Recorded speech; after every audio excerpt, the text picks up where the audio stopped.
sur retard à cause de l'encombrement. Et environ 1 heure de temps de retard. Donc on va essayer de respecter le programme, donc maximum 10 minutes pour la présentation, y compris, donc on va se réjouir les choses, donc environ 10 minutes, les questions. Donc la première qui va exposer son travail, sa communication est Madame Chedouche Rabat, de l'Université de Koussa. L'intitulé est l'étude expérimentale sur l'identification des sols asséchables et leur comportement pour prédire le collapse. Donc, on vous la parole.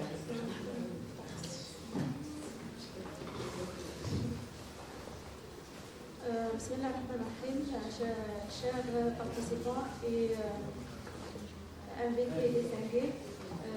Aujourd'hui, je présente cette recherche qui concentre sur les sols métastables couramment trouvés dans les régions arides et semi-arides qui sont sensibles à l'affaissement lorsqu'ils se saturent en eau et en raison de facteurs tels que la montée des nappes phréatiques et l'infiltration. Malgré la disponibilité d'équipements ultrasoniques, leur utilisation dans la mécanique du sol reste largement inexploitée, à l'exception de la géotechnique marine. Cette étude expérimentale présente les résultats de 3 séries d'essais, dont des essais de compressibilité, de cisaillement et essais destructifs par ultrasons. L'objectif principal est de développer une méthode novatrice de prédiction des effondrements de risque des sols en utilisant les données ultrasoniques, ce qui pourrait considérablement améliorer notre compréhension et notre capacité à anticiper des risques liés au sol métastable. Cette avancée serait une importance cruciale pour la planification et la construction dans les régions affectées.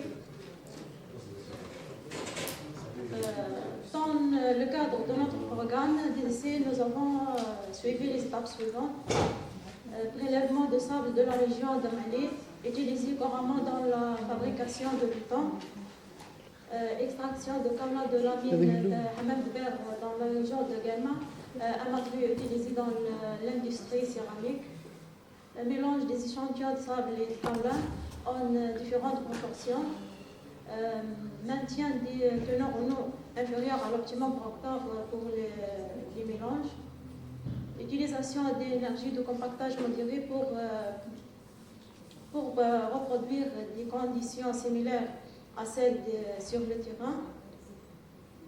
Utilisation de divers critères d'affaissement conformément aux références de Luttinger 1988 et AETEP 1996. Les résultats ont confirmé la susceptibilité des sols reconstitués à l'affaissement. Les essais ont révélé que le potentiel d'affaissement des sols dépend de leur teneur en eau initiale et de l'énergie de compactage. Les sols à faible teneur en eau initiale ont un affaissement élevé, réduit par une énergie de compactage accrue. Les sols riches en kaolin ont un affaissement plus élevé. Les essais de cisaillement ont montré une meilleure résistance avec plus d'argile. Les paramètres de cisaillement des tourbasols constitués. Les essais ultrasoniques liés à la vitesse au contenu en eau et à l'énergie de compactage permettant de prédire l'affaissement. Une vitesse plus petit que 450 mètres par seconde indique un affaissement. Entre 450 et 1100 mètres par seconde signifie un risque. Plus grand que 1100 mètres par seconde écarte de risque. Applicable en laboratoire et sur le terrain pour prédire l'affaissement, y compris sur sol non saturé. Courbe odométrique du sol 1. Potentiel d'affaissement en fonction du nombre de coups. Potentiel d'affaissement en fonction de la vitesse ultrasonique du sol 1.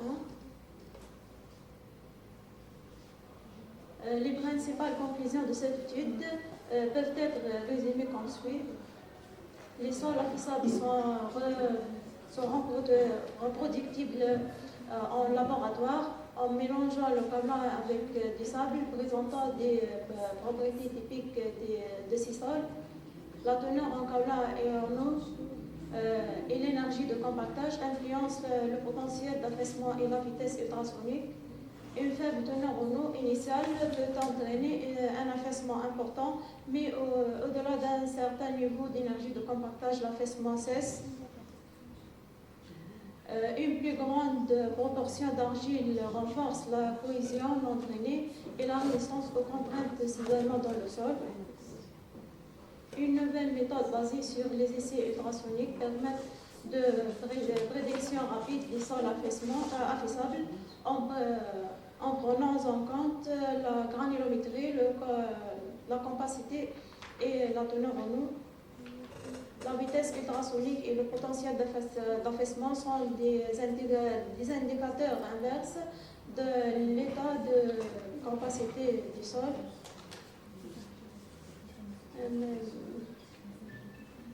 Merci pour votre attention. Merci. Donc, je remercie le participant pour cette présentation claire et précise et le respect du temps. Donc, je pense que si vous voulez, on passe directement aux questions ou on englobe parce que nous avons pratiquement trois participants cet après-midi, cette session. À la fin, c'est mieux. À la fin, c'est mieux. Sinon, restez là. Sinon, vous restez là ou là, comme vous voulez. Alors, on passe au suivant. C'est Monsieur El Aboudi. Là,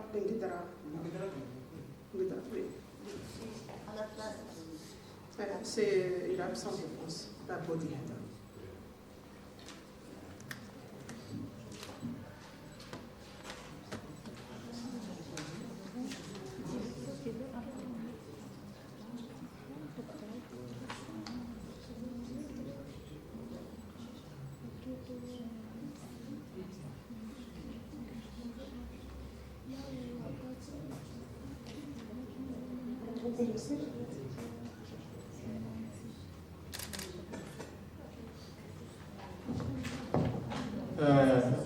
Bismillahirrahmanirrahim.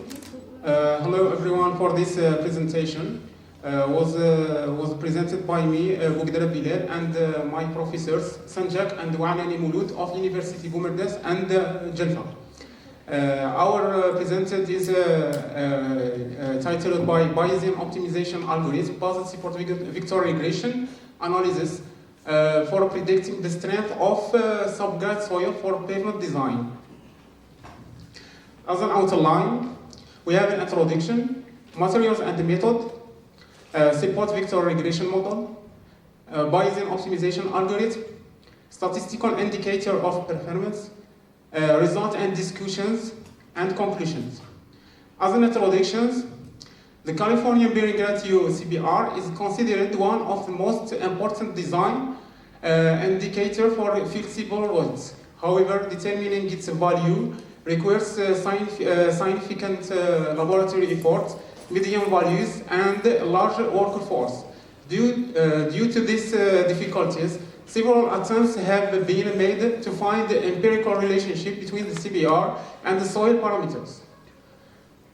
This is why the soft computing techniques are becoming increasingly popular and important. Many prediction techniques that rely primarily on linear and non-linear regression were unable to provide flexible and stable predictions due to the small number of samples in the verification phase, less than 124 samples.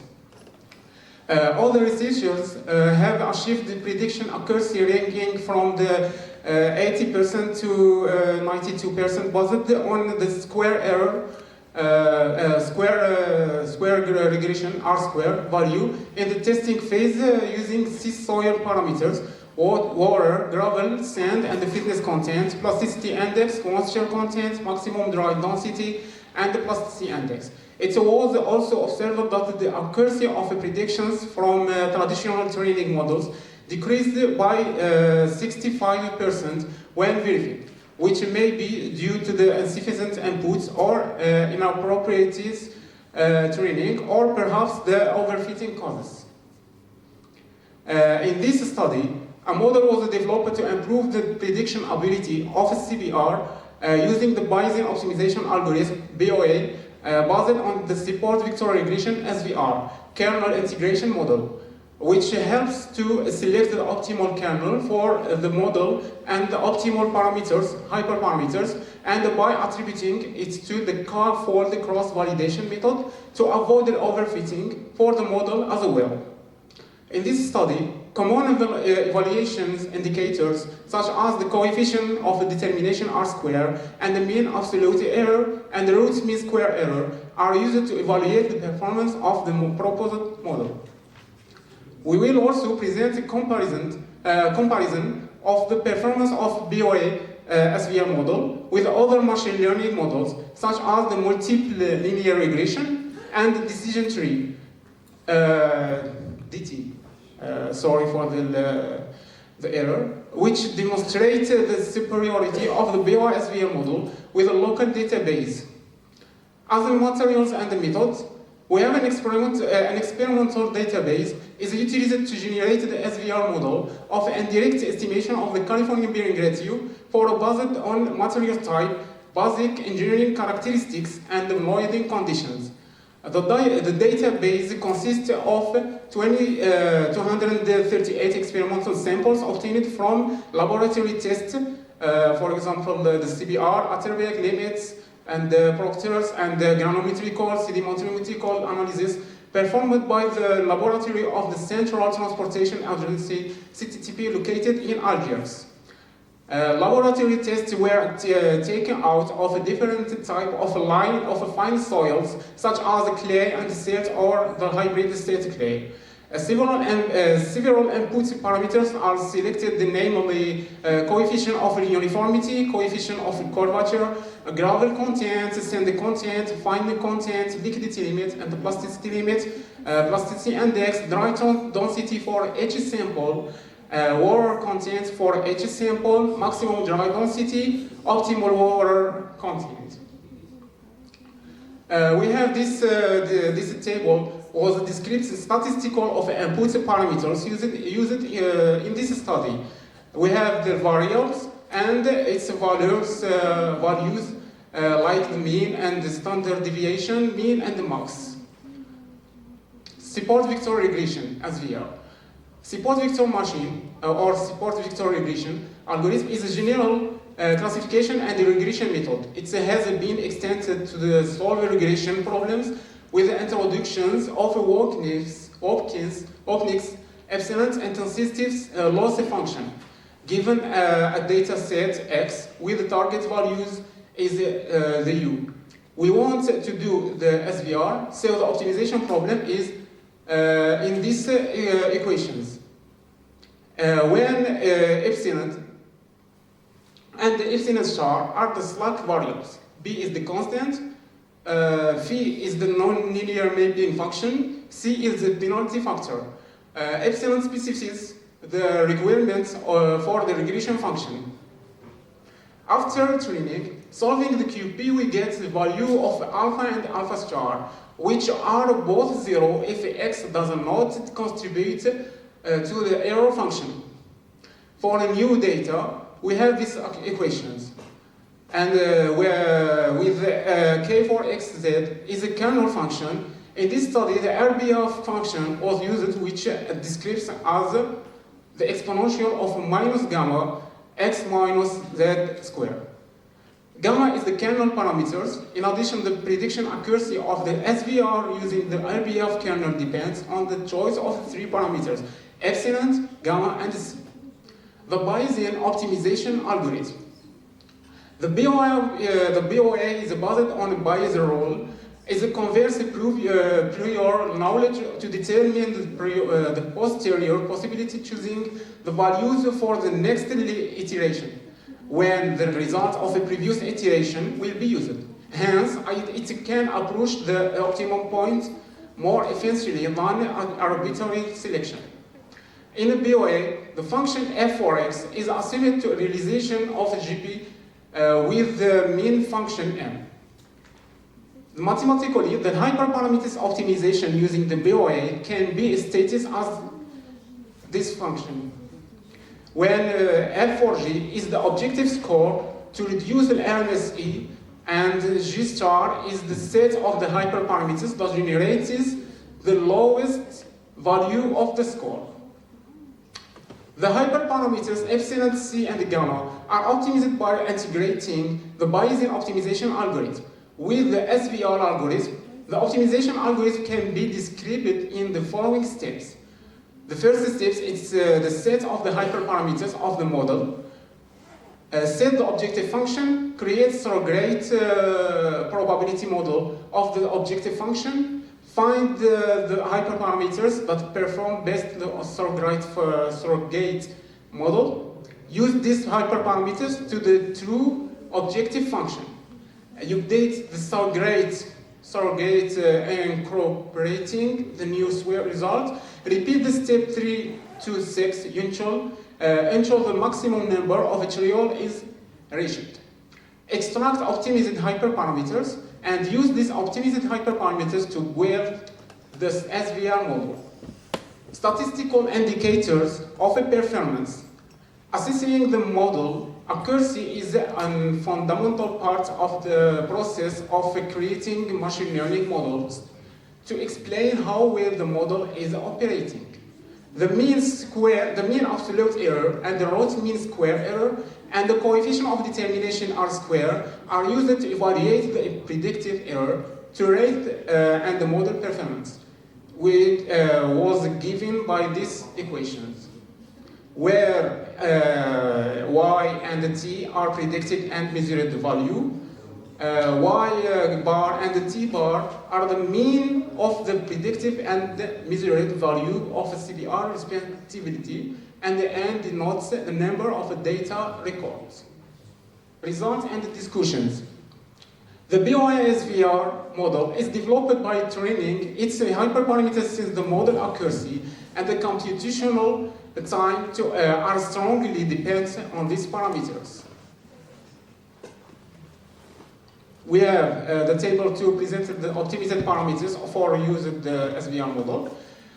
And the table 3 presented the statistical summary of the measured value and the BOA-SVR model predicting. So is a comparison between them.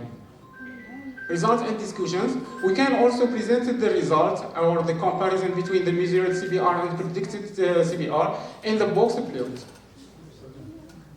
The result demonstrates that the measured and the predicted output distributions were comparable. Results and discussions. The hybrid BOA-SVR model developed in this study was used to estimate the California bearing ratio of a subgrade soil for pavement design.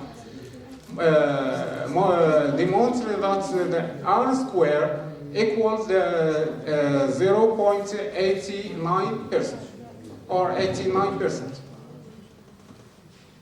The fitted line is very close to the 45-degree line. The coefficient of a determination R square value of the fitted curve on test data is this percentage, and which indicates a proper fit. Figure 3 shows that all the data points of a residual are observed around the zero line, thereby supporting the reliability and the validity of the user model. The results shown in table 4 indicate that the hybrid BOA-SVR model used in this research is strongly acceptable in predicting the CBR of a subgrade soil for pavement design. And table 5 shows, as expected, that the hybrid BOA-SVR model outperformed the MLR and the RF model with significantly improved performance evidenced by a much lower of MA and RMSA and a higher R-square. As a conclusion, in this research, a model using a Bayesian optimization algorithm based support vector regression for estimation of the California bearing ratio, CBR, of subgrade soil for pavement design was developed.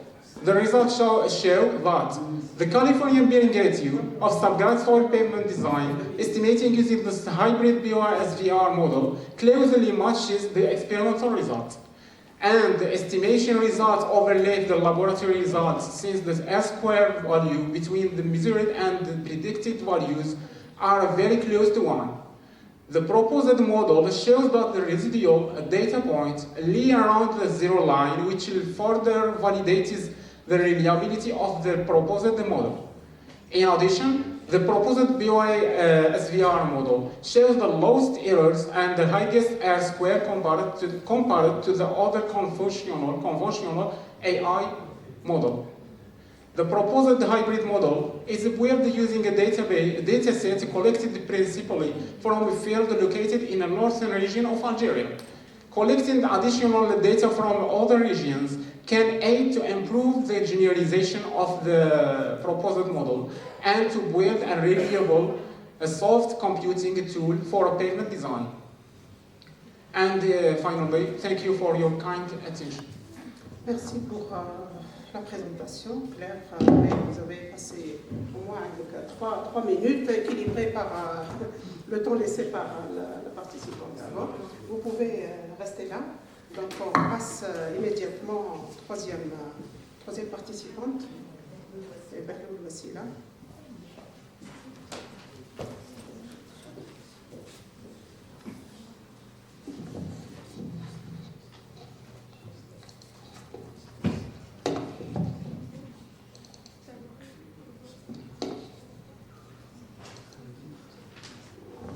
Salam alaikum.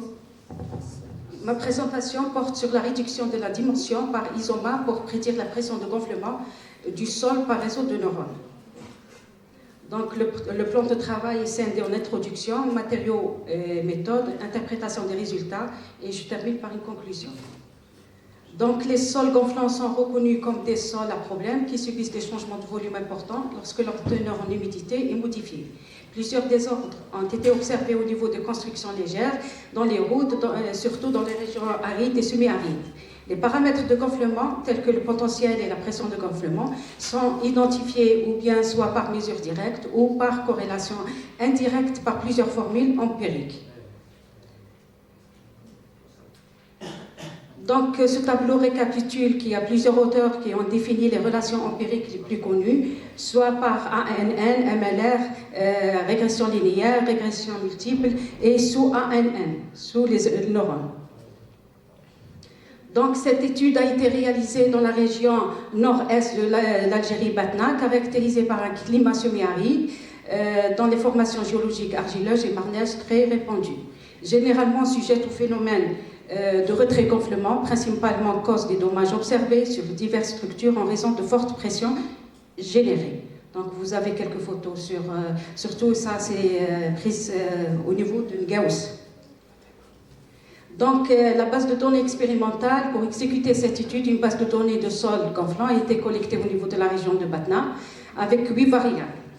Avec comme sortie, j'ai pris la pression de gonflement PG. Cette étude présente une analyse d'algorithmes appartenant à l'extraction des caractéristiques et la réduction de la dimensionnalité non linéaire. C'est la cartographie, on l'appelle Isometric Feature Mapping, c'est ISOMAP, pour la prédiction de la pression de gonflement en utilisant un modèle neuronal. Ces analyses sont développées par le logiciel RStudio. Donc, l'algorithme ISOMAP est une technique d'analyse des données et en apprentissage automatique et en traitement d'images. Il est principalement utilisé pour la réduction de la dimensionnalité et la visualisation des données complexes à haute dimension dans un espace de dimension plus faible.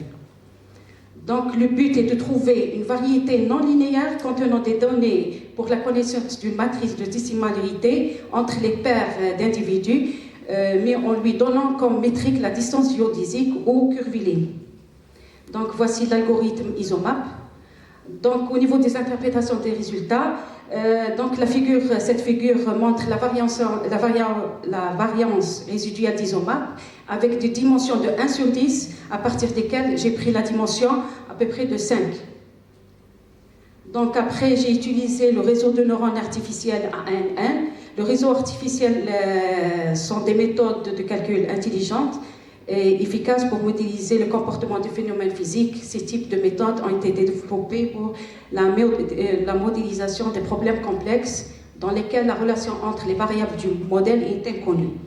Donc, pour la première dimension, j'ai trouvé R égale à 0,53 avec output 1, pression de gonflement comme output. Donc, pour 2 dimensions, j'ai trouvé R au carré égal à 0,72. Pour 3 dimensions, donc je constate que chaque fois le coefficient de détermination augmente. Donc, il est à peu près de 0,77. Après, avec 4 dimensions, je retrouve... il augmente avec 0,87 et avec 5 dimensions, j'ai trouvé R au carré égal à 0,95, 0,951. Donc c'est très comme critère performant. Donc après on a calculé les critères de performance, MAP, RMSE, LSE et R au carré. Donc ensuite, on constate pour l'isomap à force de test, et en augmentant le nombre de dimensions à la fois, donc on a une diminution respectivement. Par contre, au niveau de R au carré, il augmente de 0,53 à 0,80, 0,995, en augmentant le nombre de caractéristiques. Donc, comme conclusion, les résultats montrent que le modèle ANN, grâce à l'extraction des caractéristiques en utilisant la méthode isomap, peut atteindre une meilleure performance. Cela confirme le fait que la réduction de la dimension peut améliorer les performances du modèle ANN.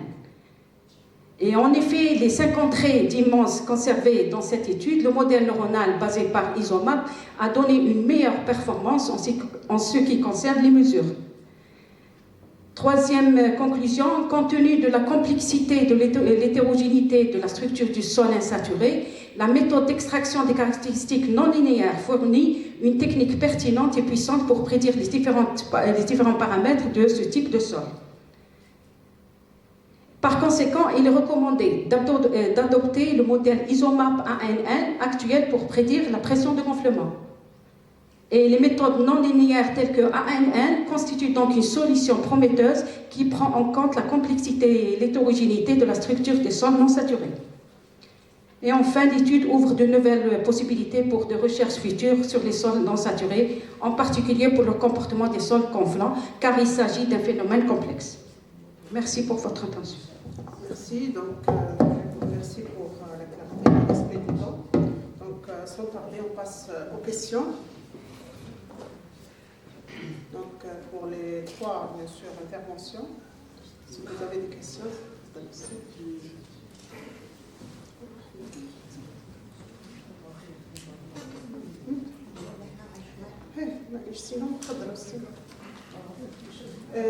s'il vous plaît, les participants, روحوا معنا.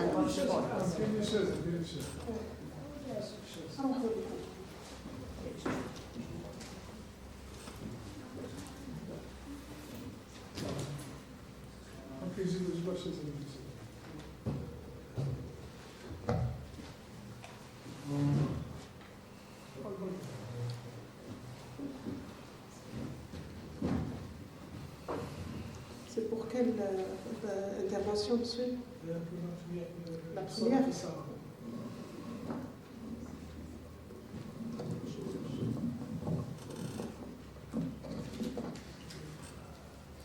Donc ma question, comment vous avez déterminé le potentiel d'affaissement?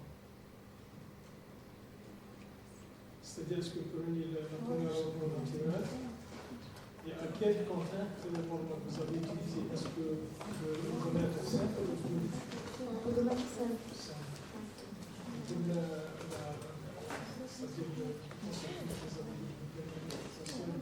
vous avez par une relation entre delta E, on a 1 plus 0.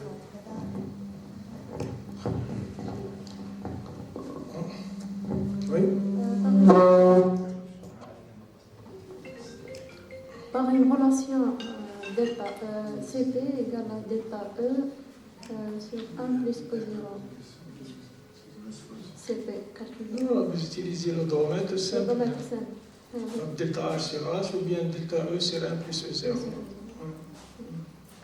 Et c'est-à-dire l'MBB, c'est-à-dire pour faire à quelle contrainte vous utilisez, c'est-à-dire l'eau, c'est-à-dire pour faire le sol, l'inondation du sol, pour avoir l'affaissement.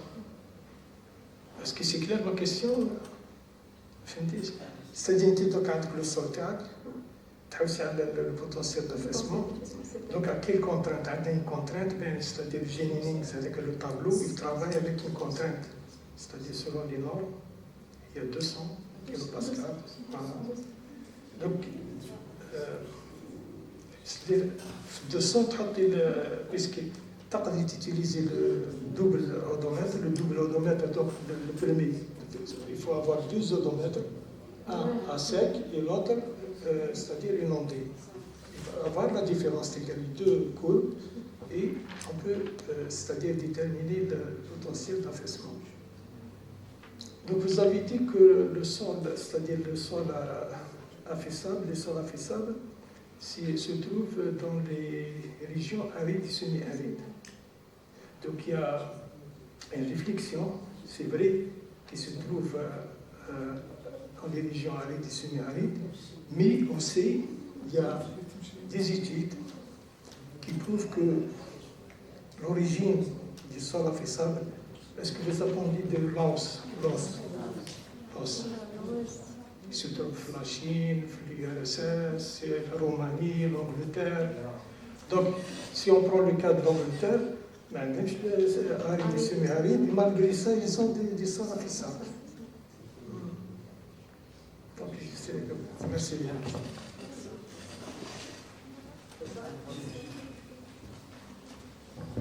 Est-ce qu'il y a des questions?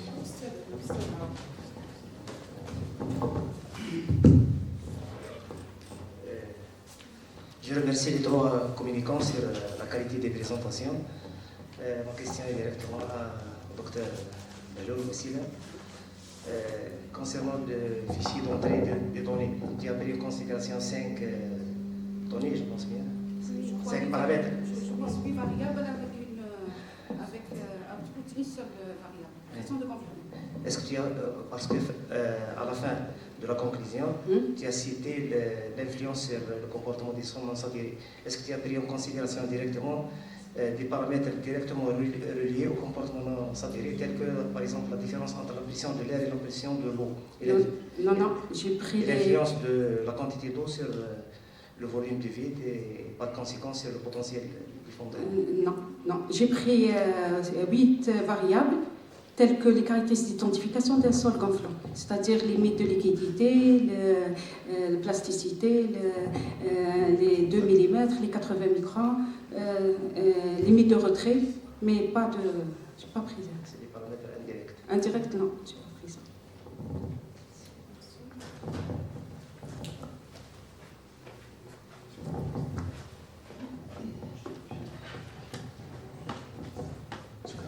Salam alaikum. Merci pour la présentation. Alors ma question c'est pour Madame Bello et Monsieur Laboudi.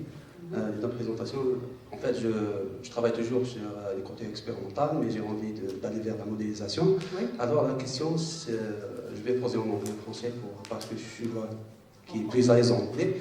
Pourquoi aller choisir plusieurs critères d'évaluation d'un modèle, par exemple le RMSE, le R2 et plusieurs critères, au lieu de 5 critères? Pourquoi en se basant sur 3 à 4? Par exemple, je vois dans votre présentation, madame, c'est le R2 qui monte alors que le RMSE diminue. Et aussi pour votre étude, vous choisissez pour plusieurs critères pour l'évaluation du modèle.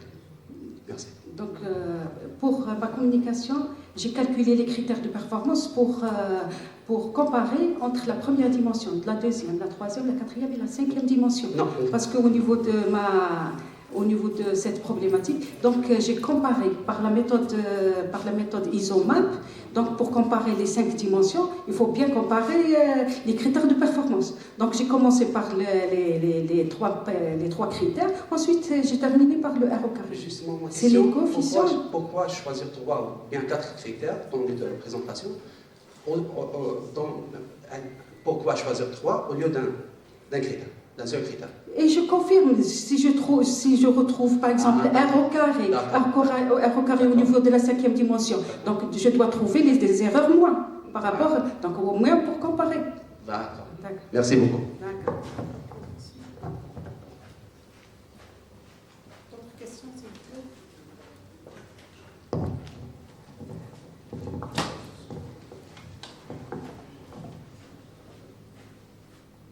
Merci. C'est une question à Mme Belloul. Oui. Juste pour les paramètres d'entrée, est-ce Oui. que ce sont déterministes ou des valeurs probabilistes au départ? C'est des valeurs déterministes. Oui, c'est des valeurs trouvées déjà. C'est-à-dire, C'est-à-dire, c'est une valeur unique. oui, unique pour.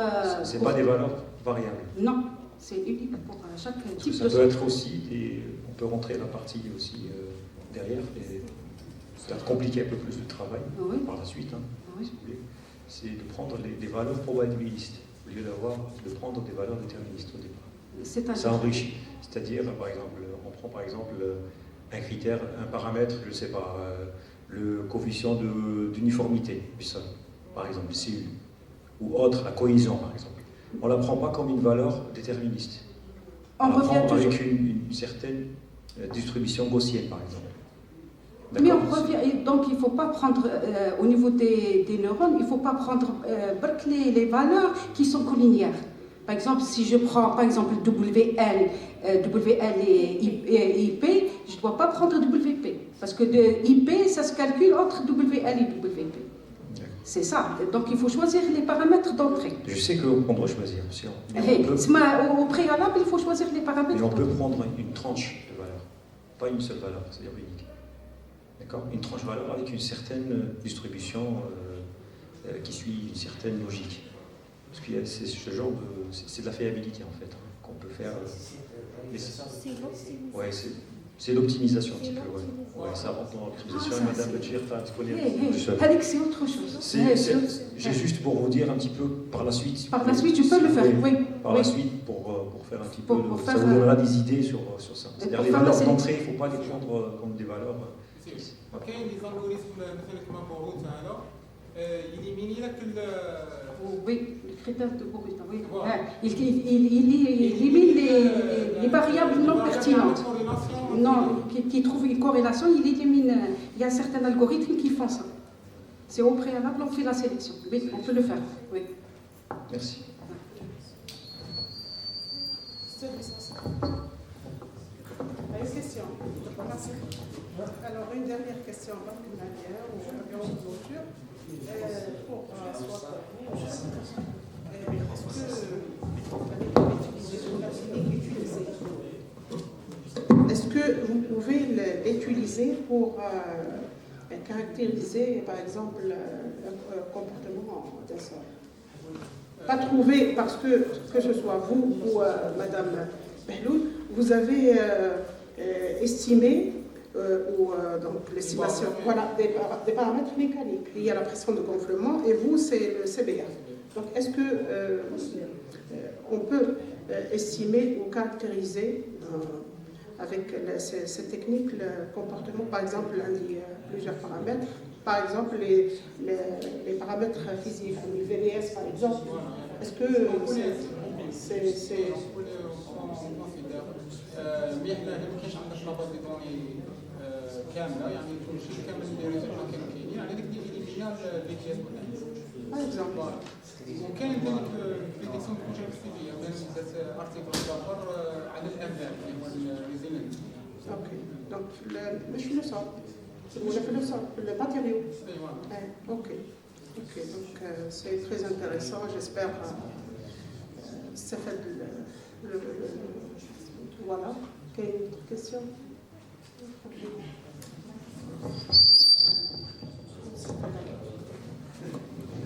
Donc, ma question c'est, vous avez utilisé un sol, vous avez un cambouis avec du sable. Donc, vous avez ajouté une quantité d'eau.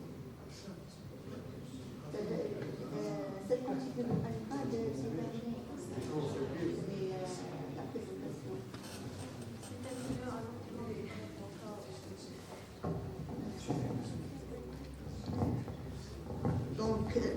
ma question c'était vous avez utilisé un sol carbonique plus sable. Donc le carbonique pour vous et plus un sable, c'est un sol constitué. Oui. Donc c'est presque un sol affaissable à votre avis. Comment vous avez les essais les quantités de carbonate du sable, comment ont été déterminées en préalable? Au hasard? Les pourcentages de carbonate du sable.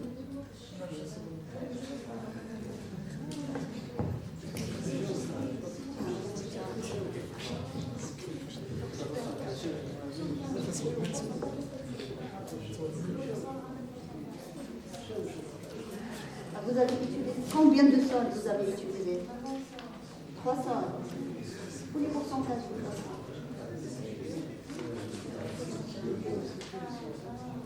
80 pour le carbonate ou 20 pour le sable? 60, 40. Je n'ai pas vu les pourcentages sur votre diapo. Merci pour votre présentation. Intéressante. Donc on termine, on clôture cette session. Merci pour la patience et l'assistance. Merci à vous.